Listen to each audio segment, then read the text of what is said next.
So you see this car battery over here, and you can see there are jumper cables attached to it. And let's say Alex decides to use those jumper cables. That's me, by the way. I'm hanging from the ceiling.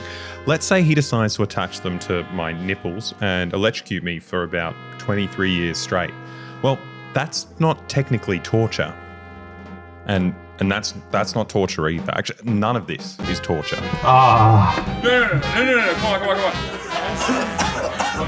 come on, bro! That gets so scary so quickly. Now, yes, it may look like we're torturing each other, but it's not torture. It's just a whole other thing, and it's called enhanced interrogation. You know, if it was torture, that means it's illegal, and the US government doesn't do illegal stuff. No, this is different.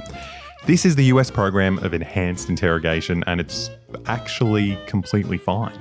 And I know what you're thinking. It's just a legal loophole to justify torture, and there's no way George Bush was smart enough to come up with it himself back in 2001. And if you thought that, then you'd be correct, right? Because the US wasn't the first to do it.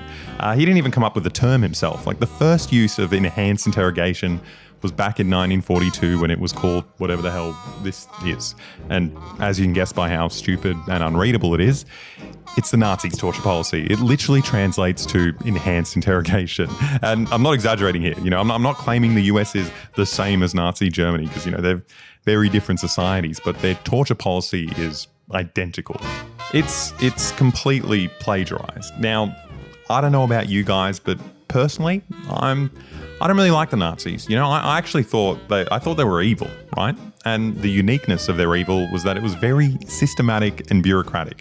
They were very focused on documentation and protocol and following the rule of law, you know, as long as that law was carefully reworded to allow them to persecute their enemies.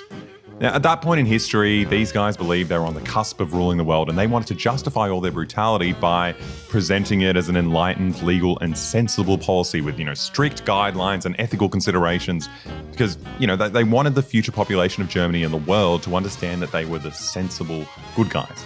But yeah, they lost the war, and we did the right thing, which was, you know, we put them on trial and we hung them for war crimes. And the whole world agreed that no one should do that stuff. But fast forward 50 years, the US won the Cold War, and at that point, they quite plausibly could rule the entire world, which a lot of people weren't very happy about. So the US found themselves in the same position, trying to resurrect a nice, sensible, legal justification for torture. So they just plagiarized the Nazis. Now, just like the Nazi base game, the US expansion pack involved meticulous documentation. In the waterboarding manuals, where people are taught how to simulate drowning and repeatedly bring people to the brink of death, the platform had to be tilted at exactly 10 to 15 degrees. They had to pour the water from a specific height in specific increments. They had to have doctors present to measure the victim's blood oxygen levels and to perform emergency tracheotomies in case their windpipe started involuntarily spasming. And it's all done in order to make sure that the victim didn't die. So the drowning could be repeated like again and again and again, just on the same person forever. And, you know, if you don't follow the strict protocols and, you know, file all the paperwork, then you're doing illegal torture. But if you follow the guidelines, you're doing ethical, sensible, enhanced interrogation. But there were a few differences between the policies. Unlike the US government, the Nazis initially didn't include waterboarding in their enhanced interrogation policy because it was too brutal to be legally justified, which they eventually amended to allow any kind of torture. But in order to not get caught out plagiarizing Hitler's work, the US also changed the acceptable targets of enhanced interrogation policy. You know, the Nazis were quite specific, saying you can only use it against certain targets like communists, Marxists, and also asocial persons, or whatever that means, any Polish or Russian person who committed the crime of being lazy. The US streamlined this policy and just kept the word terrorists, which, as we'll learn by the end of this video, doesn't actually mean anything. It can be anyone. But Bush went another step further, and what made his rendition of Nazi torture practices even more extraordinary was his policy of extraordinary rendition. This is where the US could take their victims to secret CIA black sites all around the world to torture them outside of the reach of US law because, you know, it's not illegal if you do it in a place where there's no law.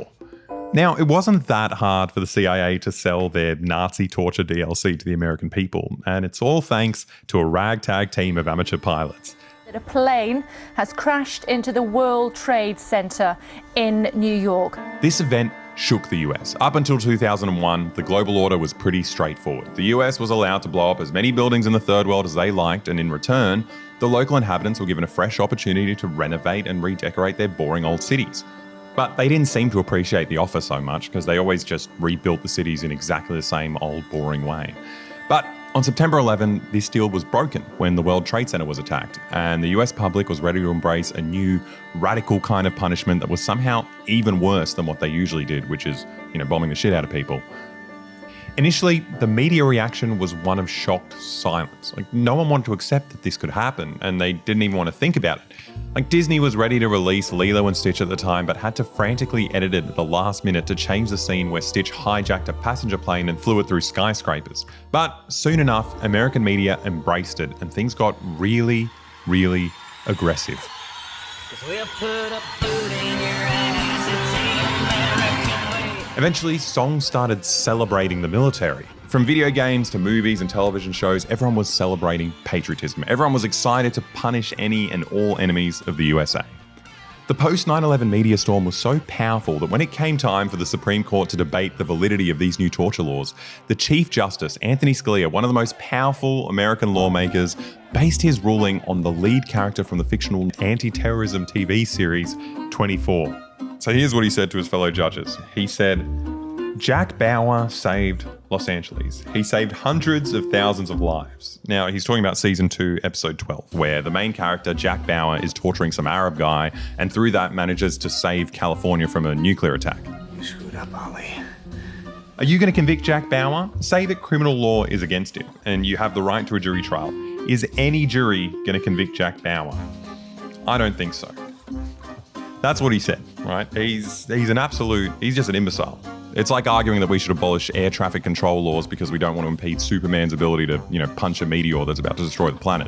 But it worked. Thanks to people who think Jack Bauer is a real person, there was now legal cover for this brutal CIA torture program.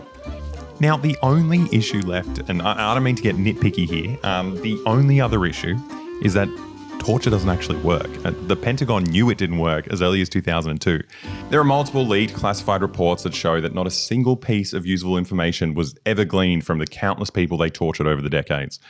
You see, when you torture someone, they'll just admit to anything you accuse them of, right? That's just how it works, right? If you ask me, you ask me where the cookies are, and I don't know where the cookies are, and if you start torturing me, I'll just tell you a random location so you stop torturing me because, I feel like I'm going to die. But literally the only use of torture is to just viciously brutalize another human being. But I mean, it's also useful as a gimmick for a YouTube video. It's really good for that. But nonetheless, the US managed to legalize torture, which is a big deal until you realize the US has been waterboarding people forever. Long before it was legal. Here's them doing it back in Vietnam. But thankfully, the US government had learned a lot since Vietnam. And the two main takeaways are, one, call it something else, and two, don't let anyone see it. If the average person sees their tax dollars going towards, burning children alive, then chances are they're going to, stop cutting their hair for some reason, and you're not going to be able to do your war anymore. So the US brought in something called embedded journalism. The only way you could actually report on the ground in the US's war on terror is if you were embedded in the military and reported exactly what they wanted you to report. All the stories that came out were about the kinds of food the soldiers ate and how much the locals loved them. You couldn't even show pictures of damaged US vehicles or the army would expel you. They became journalists in the same way that this guy is a journalist reporting on McDonald's. The news coverage was so bad that George Bush got away with announcing mission accomplished 2 decades before the end of the war that killed 4 million people. And the American public didn't have a proper grasp of what was actually going on there. Now, the only way the public actually found out about the torture camps is through independent journalists who risked their lives by just going to war zones by themselves. We wouldn't have known any of this if it wasn't for people like Olivia Brissett and Seymour Hersh. And, these independent journalists, I reckon they're just kind of like us, like YouTubers. They're these guys inspirational and they're much braver than us, but also probably we're just as brave in a way. We're independent and we're not corruptible. No one can. This video was sponsored by MyHeritage. Discover your family history with a DNA test. I think I'm going to be the most boring person. No one's ever come to the Balkans and been like, I want to mix my gene pool with these guys. I feel like we're just 100% pure Cabbage farmer. Let's go. 60 seconds. Which cheek are you doing? I'm not telling you. You're allowed. And there we go. And then we'll have our results very soon. Oh no. Alexa's ethnicity. Ready to explore. I'm scared. Alexa, you are only 60% Balkan. Wow. Where's the rest of me? How does that make sense? You're like a half man. Greek and Albanian. 27% Albanian! Yes! Oh, Boże mój. You're Albanian. That's great news. That changes everything. Who's my relative? Slavic Third cousin. from Croatia. Jana Milica, Natasha. I mean, it's crazy to have all this information about ourselves, but I guess the nice thing about my heritage is that they're committed in its privacy policy to never sell our data. Now you can do this too. My Heritage has a promotion going on right now with a 30-day free trial. Click the link in the description box or scan the QR code, and don't forget to put in the coupon for free shipping. So go get your DNA results right now. And you can trust me, I'm Albanian. So before we commit to torturing ourselves, we wanted to hear from someone who actually went through CIA torture. And conveniently, the US's torture program spans the entire globe, so we didn't have to go very far. One of the many innocent victims is our neighbour, Mamdouh Habib. Now, before we get into the next few interviews with detainees and witnesses, I need to warn you that the kind of abuse that's described is going to be far worse than anything you could ever imagine. Like I feel like I wasn't prepared for it, and I don't know, it kind of fucked me up. There's no shame in just exiting the video if you're not up for watching stuff like that. Or actually, what's better is if you just leave the room for about 10 and a half minutes, but keep the video going for retention and stuff, the analytics, and then come back and the scary part will be over. But if you want to hear about it, yeah, we'll do it now. Mamdouh went on a trip to Pakistan in September of 2001, which at the time wasn't the worst place to go. The weather's pretty mild. It's the start of autumn, so it's ideal for outdoor activities. You can trek the entire Hunza Valley without breaking a sweat. The downside is that he quickly found himself stranded in the Middle East when September 11th happened. And as it turns out, the US was suddenly paying lots of money for anyone who could bring them a terrorist to interrogate. So everyone from petty thugs all the way up to the Pakistani military were rounding up foreigners and trying to cash in on America's sudden spending spree. And the crazy part is that the Pakistani intelligence agencies were funding Al-Qaeda. Osama bin Laden's compound was barely 700 meters away from their military academy. Now they knew exactly where the big boys were, but they weren't going to give up those guys because they liked those guys, right? But they were cashing in and selling random people to the Americans who wanted to show that they were punishing terrorists.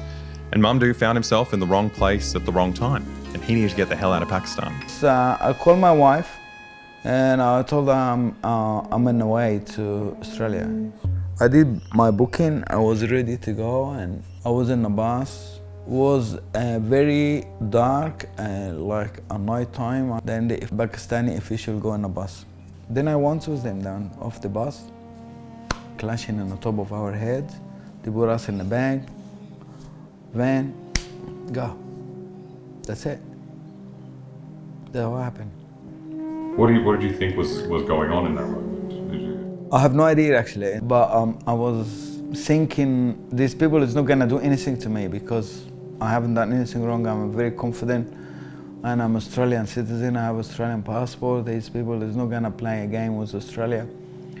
Now, his Australian citizenship didn't get him very far. At one point, he realised Australian officials were present while the Pakistanis were torturing him, and he tried pleading with them. I'm Australian citizen. I should go home. I've been kidnapping. I say, we're not gonna do anything for you because America is control. That's what the ambassador in Pakistan This is Australian ambassador, Al-Australian. I never forgot this day.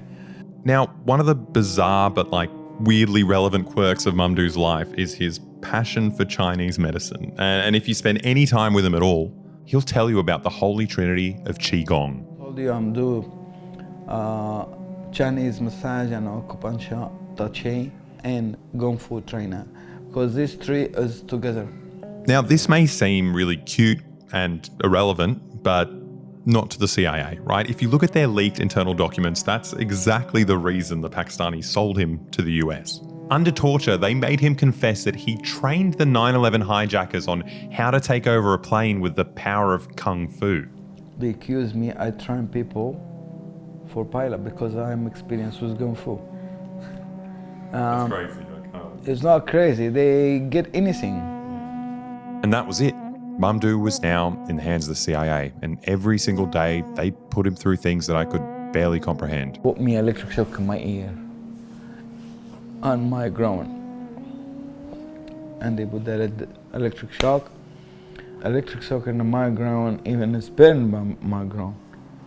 Yeah, and they put it here in my ear, and my ear get bleed, and my nose blood come out, and I got unconscious. He went through everything from waterboarding to sleep deprivation to forced anal penetration every day for 4 years. But regardless of all the things they did to him physically, he says the worst torture was psychological. What they do in the head, he can't control it. They say they give you injection to make you really relax, you like you empty. He can't say, how I'm here, who's these people? Is that true? Is that not true? You don't know nothing. Then they make him film about my wife and my kids. They've been killed, they've been tortured, and they talking, they ask dad, come help, and you don't help us. You say all this in front of you. No one can be strong because the injection drop you. Because they make you like nothing. You empty brain, fully empty. Now, there were lots of Guantanamo captives who, they endured the same brutality, but some of them weren't as resilient, and they completely lost their minds. I have people, they doesn't know the names. They forgot the names. He lost his memory completely. He doesn't know who is he. He's completely gone. They keep doing this to me, I don't know how long, to be honest. Until today, I can't even remember. I tried to remember, but this memory doesn't want to come back to me. It's hard. It was really. They're not human. Yeah. These people not human. I don't think these people. The human to them is nothing. There was no end in sight. Mamdouh was being brutalised in a bureaucratic catch-22. Like, he's an innocent man, but he's forced to admit to whatever his torturers come up with just to justify them torturing him. I keep telling him, whatever you tell me, I will cooperate, but the end of the story, I'm telling you lie. Because I haven't done anything wrong, but under torture, I will tell you anything you want to listen, you want to hear it. All this time he was being tortured, he was also being shipped to CIA black sites all around the world, from Egypt to Pakistan to Afghanistan, and finally to Guantanamo Bay. And the whole time you thought maybe they were sending you back to Australia? Every time they tell me that. But now I wasn't trusting. I know myself not trust these people because they lie from the first day. And they not gonna release me because they done crime. Yeah. When people done crime, they're scared to face the issue, and they try to get rid of the evidence, and that's arm evidence. So Mamdouh was just stuck there, like indefinitely, and he accepted that his family was dead and eventually he would die in Guantanamo. But obviously, if you're really clever and you've been paying attention to the video, you can spot me right there interviewing him right now. So you can infer that he was eventually released. But at that time, no one knew what was going on until a handful of brave independent journalists got the truth out. So I decided to speak with Olivia Rousset, who was one of the many independent journalists who took it on themselves to sneak into the war zone and cover the stories that weren't being told. How did you decide to go to Iraq by yourself? I think when you're embedded, you get to tell a particular story, and that's inevitably through the perspective of the military. When I went, I wanted to tell stories about the Iraqis and about the way the Iraqis have been impacted by the invasion, and the only way to do that is to go to the Iraqis. It's pretty common sense. I don't know, I feel like it's pretty hectic to go to a war zone without anyone. I was probably naive, but I was also young, and I kind of knew when I went there that I might die. So I wrote a will on a Word doc saying who could have my CD. Yeah, I was just like, what are you really distributing? I was in a share house. Yeah. It was like, this person can have my CDs, this person can have my clothes, and whatever money I have, my boyfriend and my sister can split. Wow. Wow. I had a satellite phone and I had $10,000 cash in the soles of my shoes because there was no money. There were no banks. I had US money stuck in, hidden in sanitary pads and under the soles of my shoes so I could get by for a couple of months in Iraq. I'm scared whenever I take out money from an ATM. I'm scared just walking around Sydney. I hate having money on me. I can't imagine. People were kind to me and taking care of me. I certainly didn't feel at risk from any Iraqis. Yeah. I felt most at risk when I was travelling with American soldiers. Olivia managed to shine a light on the plight of the Iraqi people, but after a few years in the Middle East, she stumbled upon a trove of leaked images from soldiers' personal cameras, and she published them in the second tranche of leaks that made America's torture camp at Abu Ghraib infamous. The whole disc was 8 gig. They're small photos back in that day, but there are 16,918 items. I was prepared for how horrendous this mountain of torture footage was, and the fact that there were American soldiers posing and smiling with these mutilated corpses made it even harder to comprehend. Holy shit. This is Munadel al-Jamali. He was killed under CIA interrogation. They're so chill about it. I guess it was so normalised, right? This guy was known as called Shit Boy, I was told. He had a mental illness and used to cover him in his own shit. What that is, someone being forced to sodomise themselves with what looks like a banana, who knows what it is. So that was him when they were tormenting him with the dogs, and then you see the wound from the dog afterwards on his leg. Since torture was now allowed and even promoted, some of the soldiers obviously added their own flair and took on some extracurricular torture of their own. So these are men being forced to masturbate for the camera. And it's just, it's just for their entertainment, right?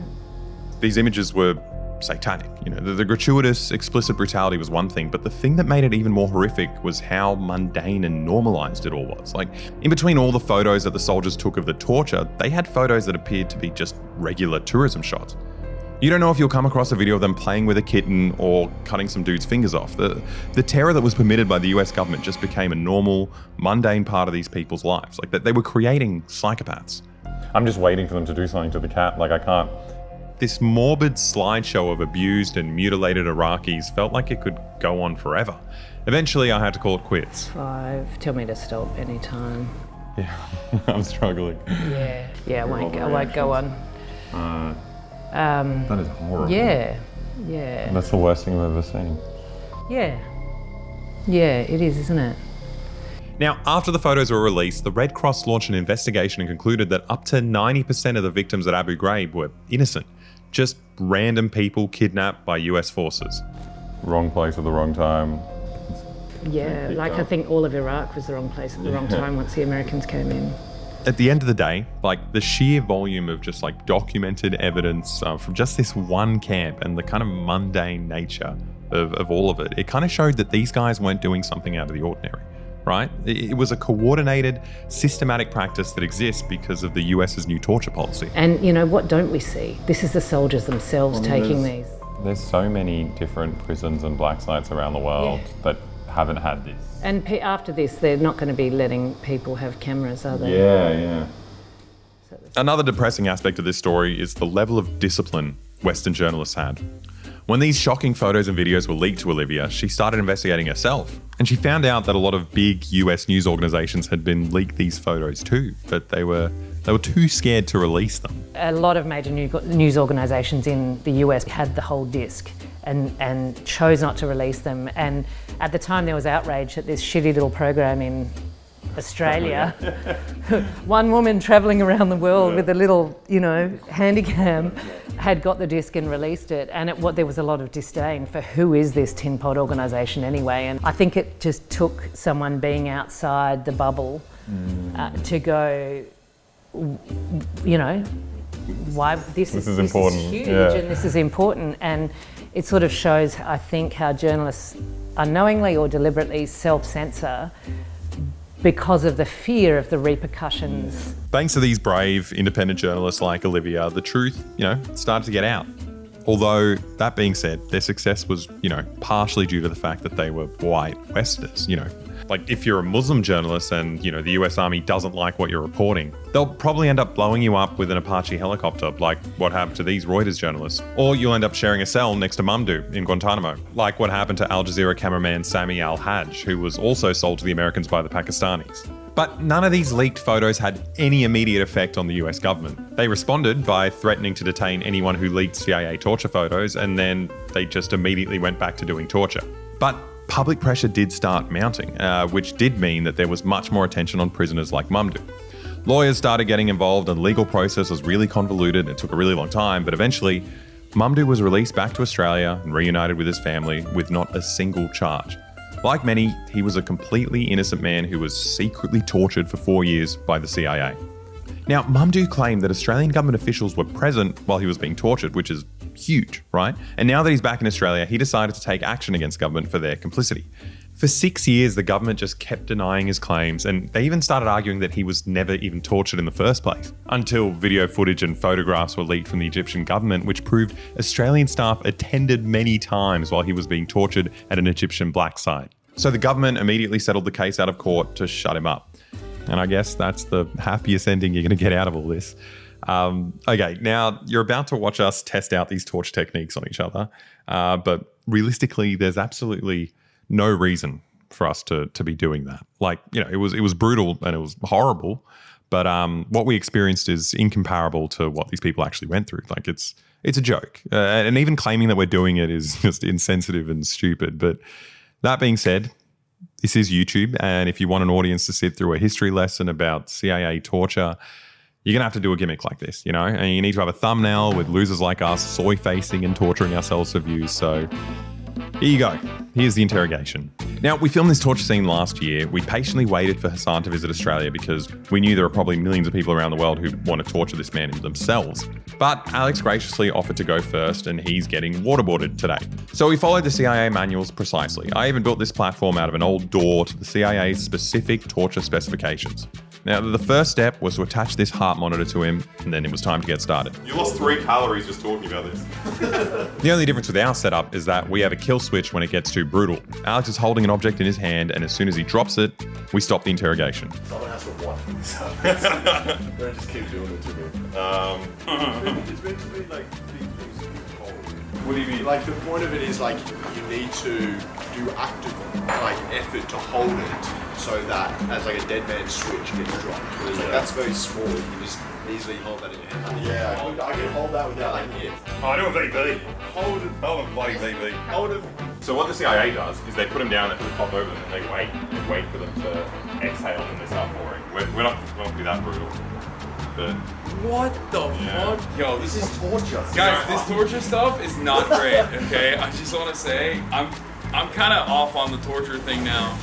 I'm off the torture train officially. You don't condone torture? Yeah, I didn't at first. Enhanced interrogation. Yeah, that's what it's called. technically, 15 degrees enhanced interrogation. If we went any further, then I think this is constitutionally approved.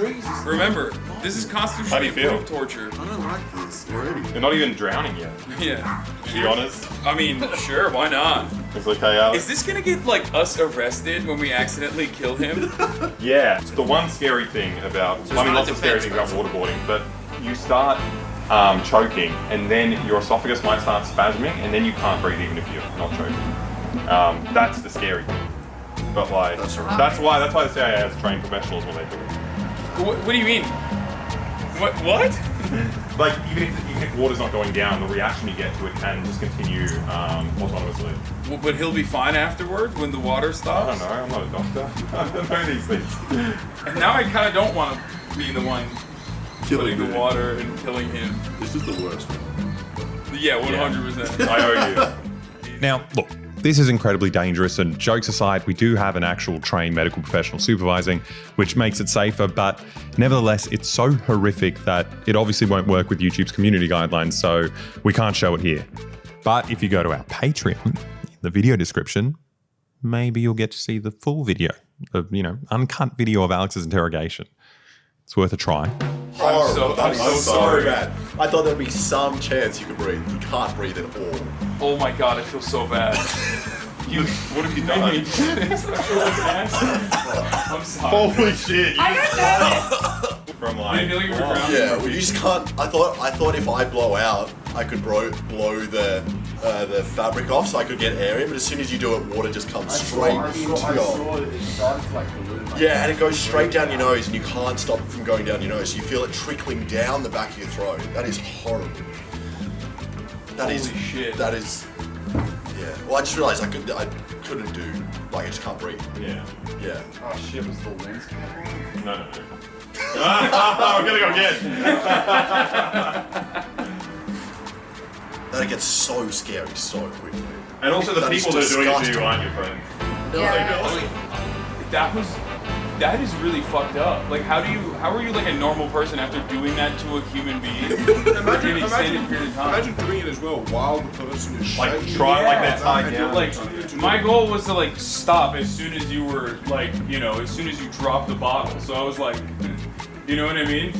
Imagine there's no bottle. Yeah, And you you just just- keep doing it. Yeah, there is no stop. Wait, I don't understand how you could survive doing that. That's What was my heart? You doubled it in like a second. You went from 50 to 100. So this is him normally, and that's what he starts around. Now it's Hassan's turn to strap on the heart monitor, but the spooky part for him is that he had no idea what we're going to do to it. I don't even know what I'm doing. Should we tell him? I feel like the torturee learns about what the torture is before. No, not this one. What? The CIA engages in consent. They're just like, so by the way, just so you know. Well, okay, give us what you think it might be. I have no fucking idea. Like, maybe they just like hit me or something while I'm sitting in the chair. Beating. Yeah. It's a beating is what it is. That's what I think it is going to be. I don't know. I have no idea. Alex is pretty strong. And also, no, I Alexa know. trains in boxing, so I it's know. like, it's a potential. Dude, I'm still thinking about the fuck. I could have killed her. That's insane. That is insane that people did it though. I know, but like, it's insane that Not a good people feeling. do that to other people on purpose for much longer periods of time than that. An important part of the enhanced interrogation protocols is to work out your victim's biggest fear and exploit that to torture them. And lucky for us, Hassan is our friend, so we knew exactly what his biggest fear is. While he was busy streaming, I went out and found this big guy in my neighbor's shed. Okay, so you want me to sit here? Yeah, just be blindfolded. All right, no spiders, right? Yeah. All right, what the fuck? What? Oh my god! All right, what's happening? Come on, you guys are gonna tell me eventually, right? You'll see it. I'll feel it. You'll see it. You'll experience. I'll see it. What is my heart rate at? You're at 108. You're already fucking freaking out. You're already pumping. You're even worse than Alex when he was drowning. Okay, so for anyone watching at home, this is Hassan's torture. It's kind of angry. It's angry? What do you mean it's angry? What is it? Okay. Here we go. Oh, dude, come on. No! Oh! Bro, what the fuck is that? What is that? Is it poisonous? Is it venomous? Be honest. You said no! You said no to that. We don't actually know. You don't know! We just found What do you mean you don't know? No. Okay, I'll talk. It's fine. It's very good. No. What the fuck? What? Dude, it's so big. Just No. let the spider decide. No. Okay. No. Come on. Bro! What if it jumps? Okay. Hassan called it quits and jumped out of the chair, but luckily, our resident medical professional and seasoned spider catcher, Tate McGregor, was going to make sure Hassan saw it through to the end. He's gonna run all the way up. No, he does not want to be anywhere near us. See, they're cute. No, you and I have very different opinions on what's cute and what's not. God, it's jumping. This is crazy. Oh my god, it's jumping. Wait. What the fuck? Wait, no! Oh. Okay, no. I'm done. Oh god. Okay, stop. Okay, no more CIA torture. Come on. He's gonna bite you, Tate. Wait, does he bite? He bites, but he's not poisonous. It just stings a bit. Bro, he's gonna drop the camera. I'm gonna throw the camera. No, come on. Okay, Hassan just keeps running away, so we released our cute little friend back home to the shed. Now, encountering this guy is pretty normal for Australians, but Hassan's heart rate jumped to 147 beats per minute, which, would be considered a pretty severe panic attack for anyone aged 20 to 30, or a potential heart attack for someone as old as Hassan. To be fair, I did come off of a plane and a 15-hour journey, so my baseline is already pretty Well, that's Guantanamo. It's sleep. They do sleep deprivation, then they bring you out and they... True. I do have sleep deprivation going for me. All right. Now it's my turn for the final interrogation, which is the box. The idea of this torture is that you're confined in an enclosed space, too small for you to stand up and too narrow for you to sit down. You're confined in this stress position for hours while they assault your eardrums with loud noises of crying babies. Now, I initially planned to build the box, but that would have required a bit more effort than just slapping 2 legs on an old door, so I just went down to Bunnings and tested out the size of their storage lockers. But during my research at Bunnings, I didn't really account for a very important feature of the box. I had to get out after my first attempt because we realised we didn't put any air holes in, and I would have accidentally suffocated to death in my own YouTube video. You guys want to hear what he's going to hear? Oh. Look at that. Is that sexy noises? Why would I make sex? I thought that was someone having sex. Should be waterboarded. What the fuck is that? I need a fart. What if I fart in there? Oh, it's gonna ruin everything. Can you see through it at all? No, I can't see anything. It's actually just quite uncomfortable already. It was hard even getting into the box. I've never hated a box more in my life. That is so fucking strange. Oh. My muscles were already straining and it had barely been a minute.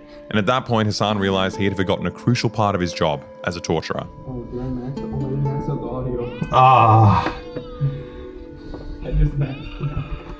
My ears really, really hurt. I assumed they'd just adjust to the noise, but it had the opposite effect. I noticed my body flinch every time the baby screamed.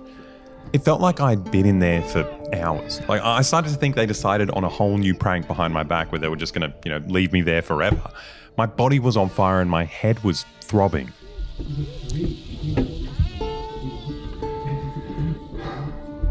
Eventually, I started losing it. I thought it would have been easier than it was, but I just started to panic. I wanted to just run. Yeah. Alright. I'm gonna take you out.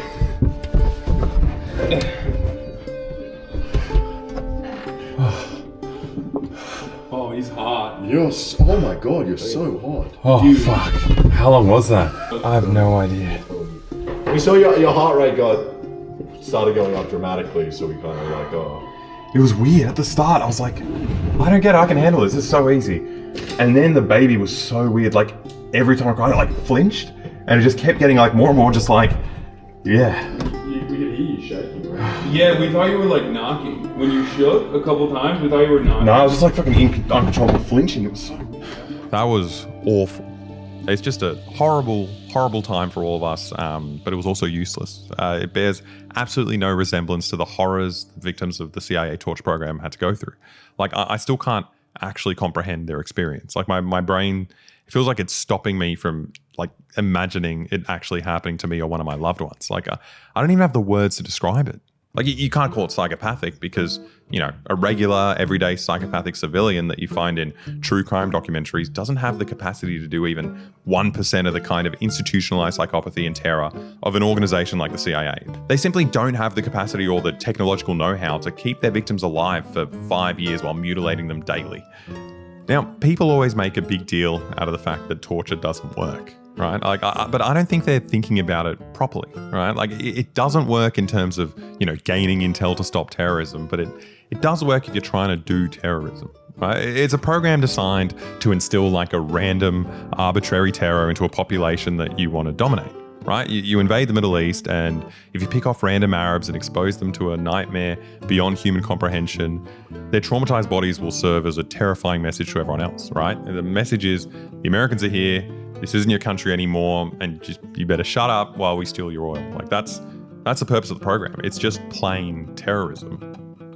Now, Obama campaigned on closing Guantanamo Bay and ending the war, which, he obviously did the opposite of that. But to his credit, he did eventually change the enhanced interrogation laws. But I'm not sure where that leaves us, right? The US was doing waterboarding long before Bush made it legal. And today, the CIA still operates Guantanamo Bay with the same prisoners trapped there for the past 25 years, and it's illegal to publish any information about these black sites that are still doing something all around the world. Who knows who's in there and what they're doing to them far away from the rule of law? And it's only going to get worse now that this guy's back. They asked me, what do you think about waterboarding, Mr. Trump? I said, I love it. I love it. I think it's great. He's sending 30,000 immigrants to Guantanamo Bay, and he's even signed a deal to send regular US citizens to a mega prison in El Salvador, in the same way they set up CIA black sites in foreign countries to avoid domestic laws.